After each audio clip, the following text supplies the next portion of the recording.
All right, let's move on to Michigan State for a minute. And specifically, Nick Marsh opting to transfer to Indiana, because this is one of those moves that says a lot about where college football is right now. Nick Marsh leaving East Lansing isn't some dramatic fallout story. It's not a blow up. It's not a scandal. It's just modern college football doing what it does these days. Marsh came in with expectations. There's no doubt about that. I mean, the kid's got talent, upside. He's a stud. And like a lot of players in today's game, he reached a point where the path forward didn't feel clear anymore. And so he looked for a place where opportunity might come quicker.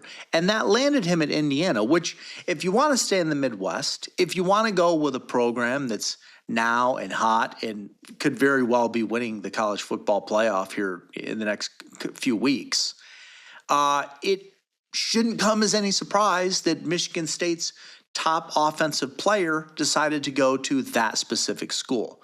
The downside is that they're still in conference. You're going to play against them. I mean, the last thing you want is your elite players to go to another school that you're going to have to play that same year or the following years. I'm not sure if they're on Michigan State's schedule next year or not, but from Michigan State's side, this is going to sting a little bit.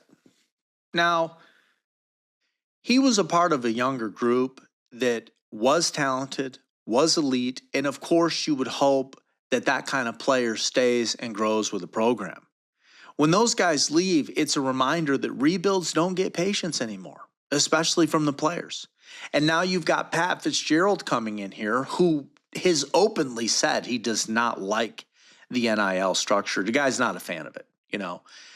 He's repeatedly talking about building things local pipeline, this and that. NIL's nonsense. Yeah, good luck, Pat. So times are a little bit different from when you stepped down from Northwestern, or however we care to interpret that ending of his tenure there. But from Marsh's perspective, it makes sense. It does. Indiana offers a reset. It's a chance to carve out a serious role for him, a chance to be more potential than just playing on a depth chart. I mean, he was not going to be, I mean, you could see how good he was with the problems in Michigan State's backfield in the 2025 season. Well, if the kid goes over to Indiana and they've got any sort of roster that they had this year, he's going to be a stud. He's going to play on Sunday. And in today's landscape, players aren't waiting 2 or 3 years to see how seasons shake out. They want to win now. And that is the reality that the new Fitzgerald regime are going to have to accept, despite all of his loathing for NIL.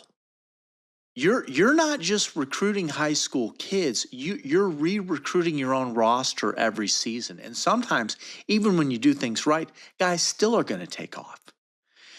Now, that being said, Michigan State's 2026 program is not defined by one transfer, but these little exits start to add up. They show how thin the margin is between building momentum and constantly hitting reset. And I don't want to sound like a downer here. I don't want anybody to go, oh, that's not fair. Well, it kind of is fair. They haven't beat Michigan in several years. They have not been to a Big Ten championship game in years. I don't think they've ever been to the CFP since it's been established. I mean, it's something that Michigan State is either going to have to turn the corner or they're going to have to get comfortable staying in the abyss.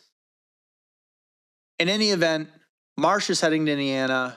Michigan State will have to keep moving forward, patching holes, developing the next wave, and trying to create enough stability that fewer guys will feel the need to leave in the first place. And that's college football in 2026. It's not chaos, just constant motion.